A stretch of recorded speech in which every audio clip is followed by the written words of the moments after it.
Drug cartel violence raging along our southern border.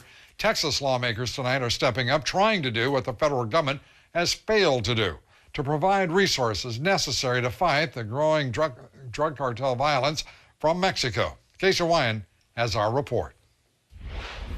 Across the Rio Grande from El Paso, Texas, lies Ciudad Juarez, ground zero for the deadly drug war spreading throughout Mexico and across the border to the United States. Last year, there were 1,600 drug cartel-related murders in Juarez, and now there are growing signs that the violence is spreading into Texas. It's already spilling into our communities across the state in the form of increasingly brazen transnational gangs, because we have seriously hindered the drug cartel's ability to move contraband across our border. They're relying more and more upon those unprincipled gangs to do their dirty work. Perry says Texas has spent nearly $150 million in the past 3 years on border security efforts, adding that Washington has failed to provide the needed resources. Texas U.S. Senator Kay Bailey Hutchison, who's considering running for governor against Perry next year, agrees. She's proposing $100 million a year in federal funding for border law enforcement agencies struggling with crossover drug cartel violence. We know that the border local law enforcement agencies do not have the capacity to match these drug cartels. They have the state-of-the-art equipment, and they have guns, they have AK-47s, and we want our local law enforcement to have the support to be able to combat these drug cartels. Cameron County, Texas Sheriff Omar Lucio says our local police are outnumbered, outgunned, and do not have the financial resources to match the cartel's unlimited financial budget. El Paso, Texas remains one of the safest cities in America, but right across the border from El Paso in Juarez, more than 40 police officers were killed last year. Another was decapitated earlier this month.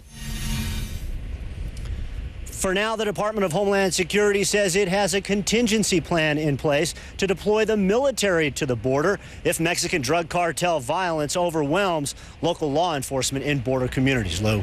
I couldn't help but note that Governor Perry saying that that there had been some sort of stopping of the shipment and the transit of huge quantities of marijuana, methamphetamines, heroin, and cocaine across the border from Mexico. Mexico remains the principal source of all of those drugs into the United States.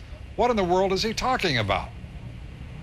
Well, there have been improvements, according to people like Governor Perry and the Department of Homeland Security, but the intelligence reports that I'm seeing are saying that there are still huge quantities of drugs just waiting for the opportunity to come across that border. It's a little more difficult for the drug cartels now, but the drugs are still coming across in huge numbers, Lou. There is no question for anyone who is concerned about the children, the young people, those addicts in this country, of methamphetamines, marijuana, cocaine, and heroin, that we have to secure that border to stop what we are witnessing. And it is shameful what the Bush administration has done. This is a shame that cannot continue, one hopes, under the Bush administration. More than 6,000 Mexican citizens killed over the past year.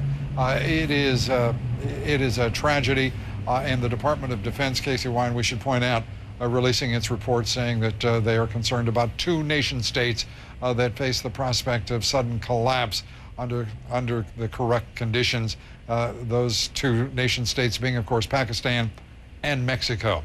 Casey, thank you very much, reporting from El Paso, Texas.